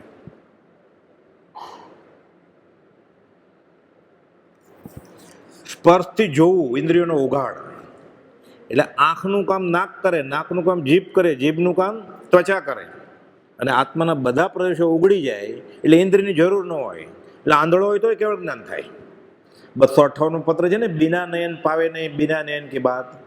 સાયલામાં ચર્ચા ચાલતી હતી કે આંધળાને કેવળ જ્ઞાન થાય તો એ થાય જ નહીં. એટલે ગોસળિયાને એ બધા લાવે છે કે ન જ થાય. બીજા લહેરાભાઈ હતા, એક મગનભાઈ હતા, એ બધા કે થાય જ નહીં. સૌભગભાઈ તો ગોપાલદેવનો સમાગમ કરેલો. જો ખરો પુરુષાર્થ કરે તો ગમે ત્યારે, ગમે તે સ્થળે, ગમે તે દશામાં થાય. રાગદ્વેષ જાય તો કેવળ જ્ઞાન. ગોપાલદેવને પત્ર લખે છે કે ગોસળીઓ આમ કહે છે. એટલે ગોપાલદેવ 258 પત્ર લખ્યો કે આંખથી કેવળ જ્ઞાન થાય વાત જ નથી. આ અંતરચક્ષુની વાત છે. આ બિના નયન પાવે નહીં, આ બિના નયનની વાત છે. આ આંખથી નથી જોવાની વાત. આત્મા કેવી રીતે દેખાય? આત્મા મનથી કઈ મન ન થાય કાંઈ. ગોપાલદેવ કહ્યું છે આત્મા ઇન્દ્રિયથી તો દેખાય જ નહીં. એટલે કોકને ધ્યાનમાં દેખાય ને, પ્રકાશ દેખાય છે, તે જ અંબાર. કોઈને સુગંધ આવે, કોઈને ભણકારા વાગે કાનમાં, તો નાતા નાતા પાણી ગયું હોય તો ભણકારા વાગે. આ ધ્યાનનું પરિણામ નથી, આ આત્મધ્યાનનું. આ બધા પૂતગલના ગુણ છે. પ્રકાશ દેખાવો, અવાજ આવો, તે જ અંબારા. ઘણા નહીં કહેતા ફલાણા ગુજરી ગયા ને પછી એકદમ એ મરતું કામ ચમકતું હતું શરીર. 3 લોકોનું નાથ અંદરથી વયો ગયો, હવે ચમકવા માંડ્યું, મળદું ખોખું. એ હોય ત્યારે ચમકવું જોઈએ ને જો જ્ઞાન હોય તો. પછી ઓલો બીજો કે મેં દર્શન કર્યા છે. એટલે બધું લાઈન લાગી હોય. એટલે 501મો નંબર તો ક્યારે નંબર આવે? એ તો જાપ જ જપતો હોય ને કે હું દર્શન કરું. હવે એમ કે મને પ્રકાશ નહોતો દેખાણો એટલે એને દર્શન થયા જ નહીં ને. એટલે એને તો હાથ પાડવી પડે કે મને દેખાણો. વાહ વાયાને નળિયું ખસ્યું, તે દેખીને કૂતરું ભેસ્યું. કોઈ કઈ મેં દીઠો ચોર, ત્યાં મચો શોરપ કોર. ખાલી હવાથી નળિયું ખસેલું કે મેં ચોર જોયેલો, મેં જોયેલો ચોર, સફેદ કપડાં પહેરેલા, લોકો આ સફેદ હતા પણ ઉપર બ્લુ કલરનું હતું. હા મેં જોયેલું. ચાલે. પછી પૂતગલનો એક પણ ગુણ નથી આત્મામાં. એટલે કે સ્પર્શથી, એટલે પછી ગોપાલદેવ જવાબ આપે છે કે જ્યારે કેવળ જ્ઞાન થાય ને ત્યારે આત્માના બધા પ્રદેશોમાંથી જ્ઞાન આવણી અને દર્શન આવણી કરવા વયા જાય. એટલે એને ગોઠણથી દેખાય ને કોણીથી દેખાય. એ અડે એટલે એને ખબર પડે કે આ મહાભારત છે કે આ ગીતા છે. એ ગોપાલદેવ પ્રયોગ કરીને બતાવ્યો. પછી પંડિત લાલને પરિચય નોંધમાં લખાયો છે.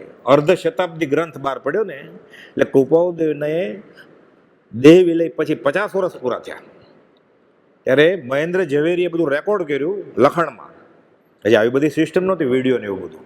પંડિત લાલન બોલે છે, એમાં લખાવે છે કે ગુરુદેવને આંખે પાટા બાંધી દીધા. પછી 50 પુસ્તકો એક પછી એક આપે. આ મહાભારત, આ રામાયણ, આ ઉત્તરાધન સૂત્ર, આ નંદી સૂત્ર, આ ઉપનિષદ, આ વિચાર સાગર, જ્યોતિષની પુસ્તક હોય, કાંઈ પણ હોય, આ ગીતા, પછી બધા મૂકી દે. એટલે ગોપાલદેવ આમ હાથમાં લે, અડી જોઈએ બરોબર, આંખે આંખે પાટા જ છે. પછી ગોપાલદેવને એમ કે આ 50ના ઢગલામાંથી તમે ગીતા આપો. એટલે આ પાટા બાંધેલા જ છે. એટલે ગોપાલદેવ ઢગલામાંથી આમ કરી સ્પર્શથી ખબર, એટલે એને સ્પર્શથી દેખાય છે કે ગીતા ક્યાં છે. એટલે કે આ ગીતા. પછી એમ પણ પૂછે કે 18 નંબરનું પુસ્તક આપો તો. એટલે ગોપાલદેવ એમ કે 18 નંબરનું પુસ્તક ઉપનિષદ હતું, આ લે. એમ પણ કે 39મું પુસ્તક આપો તો ગોપાલદેવને એ યાદ હોય કે 39મું પુસ્તક આંખે પાટા બાંધેલી હાલતમાં એ વિષ્ણુ પુરાણ હતો. એટલે ઢગલામાંથી વિષ્ણુ પુરાણ કાઢીને કે કે આ 39મું પુસ્તક તમે મને વિષ્ણુ પુરાણ આપેલું, આ લ્યો. પંડિત લાલને લખ્યું છે, બીજા કોઈ લખ્યું તો આપણને એમ થાય નાટક કે બનાવીને લખ્યું છે. આંખો દેખાય અહેવાલ, તારીખ વાર ને સ્થળ સાથે પાછું કે હું હાજર હતો. કે કુપાલદેવને આખા પાટે બાંધાને 50 પુસ્તકો એક પછી એક આપવામાં આવતા ને દરેકનું નામ આપવામાં આવતું. પોતે પુસ્તક પર હાથ ફેરવી દેતા. આ વિધિ પછી એમાંનું કોઈ પણ પુસ્તક માગવામાં આવે નામ દઈને તો એ સ્પર્શથી જોઈને કાઢી આપે, અથવા એને નંબર આપે તો એ નામ આપે, એને નામ આપે તો એ કાઢી આપે, એને નંબર આપે તો નામ આપે.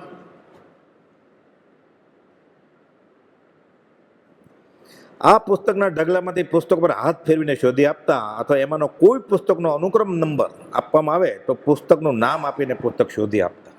એક જ અવધાનનો પ્રયોગ આપણે શાંતિથી ત્યાગ વૈરાગ સાથે 5 ઇન્દ્રિયો કાબુ રાખીને શાંતિથી વિચારીએ તો ખબર પડે કે નક્કી આપણને ખબર છે એના કરતાં કંઈક વધુ એની પાસે હતું. શું હતું એ ખબર નથી, પણ હતું ખરો ક્યાંક. અલૌકિક, લૌકિક વાત નથી, આ દેવાંશી નરની કહાણી છે. એને હયાતીમાં લખ્યું તો સાક્ષાત સરસ્વતી. આગમ વાંચેલા બધું. પોપટભાઈ દફતર તો કહે છે મેં તો બધા આગમ વાંચેલા છે, મને સમજાય છે વત્તે ઓછે અંશે. લોકોને કેમ સમજાય છે એટલે ક્યાંક લખો ને સહેલું, પછી મોક્ષમાળા લખાણ. એની હયાતીમાં એણે સાક્ષાત સરસ્વતી પુસ્તક બહાર પાડ્યું કે સરસ્વતીનો અવતાર છે. એ અવધાન કરતા હતા ને, જ્યારે 52 અવધાન બોટાદમાં કર્યા, પછી વઢવણમાં કર્યા, ત્યારે કૃપાલુને હિંદના હીરાનું બિરુદ મળ્યું, અને ફરામજી કાવસજી હોલમાં સાક્ષાત સરસ્વતીનું બિરુદ મળ્યું. પછી હવે વિશ્વના હીરા થવાનું મળવાનું હતું. આર્ય આચાર વિચાર પ્રમાણે, જૈન આચાર વિચાર પ્રમાણે હું અનાર્ય પ્રદેશમાં ન રહી શકું. તમારો આભાર, હું નહીં જાઉં. આપણને કહ્યું અત્યારે અડધા જ પૈસા હોય તોય આપણે દોડીએ, મફત આપતા હોય તો દોડીએ જ, ડિસ્કાઉન્ટ મળે તોય જાય ને આપણે. એક ટિકિટ ઉપર એક ફ્રી છે તો આપણે નામ લખાવી દઈએ કે નહીં? આ વેકેશનમાં મફત. ચાર્લ્સ સાર્જનને પીટરસન સાહેબ કહે છે કે જાઓ તમે, અમે નહીં જાય. લોકો જોશ જોડાવે છે, પાસપોર્ટ ગ્રીન કાર્ડના કઈ જોક છે? આ વિતરાગનો માર્ગ છે કે અમને આત્માના અનુસંધાનમાં વચમાં આવશે.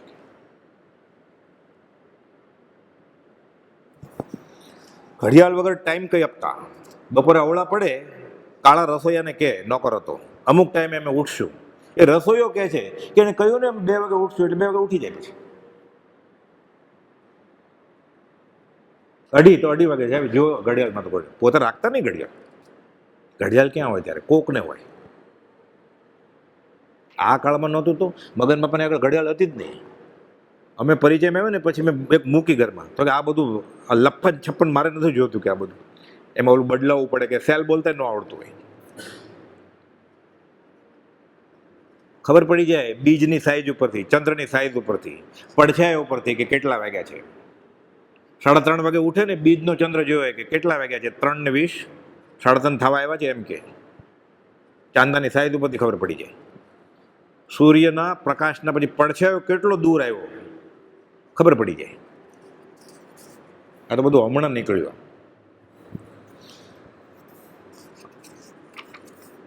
એક દિવસ ગોપાલદેવ તેમની પેઢીની ભાઈના સાથે દાદરેથી ઉતરતા હતા.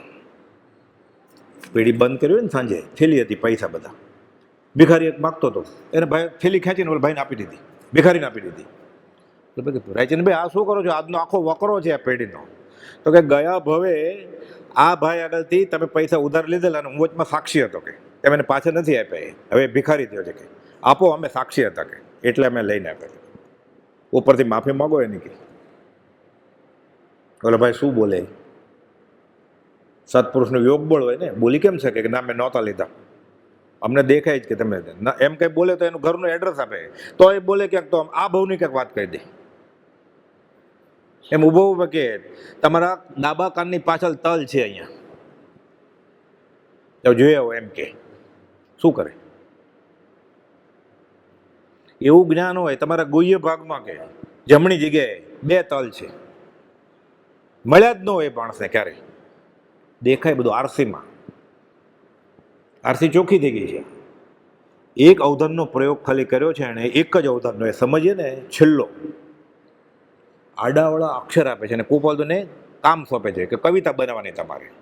કવિતા તો બનાવશું કે જોડકણું નહીં, ભુજંગી છંદમાં બનાવો. અગ્ર જેને સંસ્કૃતમાં ફેલ કરવો હોય ને એને ભુજંગી છંદ પૂછવાનું, માત્રામાં ભૂલ થાય છે. કુપોલ તો 2 ચોપડી ભણ્યા છે કે ભુજંગી છંદમાં કવિતાને હિંમત આપો. કોઈ સ્ત્રી પુરુષની કે હિંમત આપવાની બરોબર છે. આ તો સજીવારો પણ અલંકાર કહેવાય કે જે જીવિત વસ્તુ નથી એને હિંમત આપવાની. એટલે પહેલા તો સજીવારો પણ અલંકાર કહેવાય, એના નિયમ હોય. પછી ભુજંગી છંદના નિયમ હોય બધા. અને એનો અમને 46મો અક્ષર આપો કે બીજા 99 કામ કરવાનું. ચોપાટ, ચેસ આવડતી હશે ને ખબર હશે, કોઈ વચમાં અવાજ કરે, કોઈ બેલ મારે ને તેમને ક્યાં આવ્યો આ. ચેસ રમતા હોય એમ જ ખાલી રમત ખતર રમતા હોય, હાર જીત નહીં, તોય એટલી તકલીફ પડે. તો 99 કામ બીજા કરવાના. એ ચેસની કુકરી હલાવતા જાય અને સાંભળાને હરાવતા જાય. પછી પત્તા રમે, ઓલો માળા તો પાછળ સામે ગણે છે, ચણોટી પાછળ ફેંકે છે. એ જમાનામાં ગંજી બનિયાન હોય, એની ઉપર ડગલો પહેર્યો હોય જાડો. એ ચણોટી જેણે જોયું હોય એને ખબર હોય વજન કેટલું હોય ચણોટીનું. એક આનાની 50 ચણોટી મળતી, એનું વજન કેટલું, ફૂંક મારીએ તો હલ્લે. એને 37 ચણોટી ફેંકી જે ખબર કેમ પડે? આપણે અડધી આત્મથી પૂરી થઈ ત્યારે ખબર પડે કે બાપરે આ તો પૂરી થઈ ગઈ. ત્યારે એને કેમ ખબર પડે? 99 કામ કરતા કરતા. સાથે કે તમારો હવે 23મો અક્ષર આપો કે એનો વારો આવે. એટલે પછી આ તો બધું થઈ ગયું. પછી હજી કામ પૂરા થતા જાય એટલે કવિતા મગજમાં તો બનાવી લીધી હોય. પછી એની પહેલી લાઈન આપે, ભલી કા નિશાસા ધરે તું કવિતા. પછી ઓલાનો સરવાળો બાદ બાકી જવાબ આપે કે તમારું પત્તું ગોતી આપો. તો એ પત્તું ગોતી આપે. પછી બીજી લીટી કહે, પછી છેલ્લે પછી આખી કવિતા બોલે. એમાં 3 મ હોય, એમાં ઓલા ભાઈ 4 કે 2 મ આપે. તો એમાં પહેલો મ 23મા ખાનામાં અને ફરીવાર મ આપ્યો એ 3જા ખાનામાં. નક્કી કોણ કરે? પરીક્ષા દાખલ કે ભૂલથી ઓલા ભાઈ ફરીવાર 4થો મ આપે તો કે ભાઈ તમે આપી દીધા છે મ, તો હવે ફરીવાર જુઓ બીજું આપો. આ તો ગુજરાતી વાત કરી. એવું પછી 16 ભાષા, ગ્રીક, લેટિન, આ ભાઈ નામ જ ન સાંભળ્યું હોય. આપણે અત્યારે કે આવો તો અડધેથી ક્ષમાપના બોલો તો એમ કે તો અડધેથી શરૂ કરો. અડધેથી ક્યાં આખી પહેલે જ શરૂ કરવાનું કે તોય ડર લાગે અને ભૂલ પડી જાય. આપણે શિબિરમાં જોયું ને 3 મહિના પહેલા પુસ્તકે આપી દીધેલું, તોય આંખ બંધ કરીને બોલવું પડે કે ડર ન લાગે. આ બધા નવા માણસો, એ બધા ઇન્ડસ્ટ્રીયાલિસ્ટ, પંડિત, બધા પરીક્ષા કરવા આવેલા. ગજાનન કલિકર તો મરાઠી લોકો બધા, વેદાંતી, જૈન ધર્મના વિરોધી બધા. એ ગજાનન કલિકરે કુંડળી બનાવી છે કુપાલદેવની, 10 મરાઠી વિદ્વાનો. એમાં ગજાનન કલિકર દાદરના એ કુંડળી છે, ઓરિજિનલ કુંડળી. હિન્દીમાં મરાઠીમાં બોલે જ નહીં, સંસ્કૃતમાં જ બોલે. કાશીજીને ભણ્યા હોય એટલે આખો સંસ્કૃતમાં એને ફળાદેશ આપ્યો છે. પછી મરાઠીમાં એને કીધું મરાઠીમાં બનાવો, એટલે મરાઠીમાં ભાષાંતર કરી દીધું. એ કુંડળી રામચી કુંડળી સારખી કુંડળી આવે, આખો ફળાદેશ છે, 4 પાનામાં. અમારા ગ્રહ 10 વિદ્વાનોએ મળીને પરમેશ્વર ગ્રહ ઠરાવ્યા છે. આ નિત્ય નિરંજન અંતરયામી રહો નિરંતર અંતરમાં, સમતમા રમતા રાજેશ્વર દીઠા નહીં દેશાંતરમાં.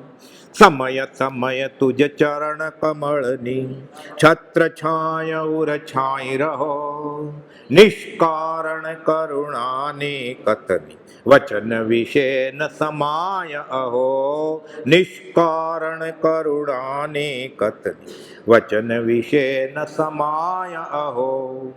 સહજાત્મ સ્વરૂપ પરમ ગુરુ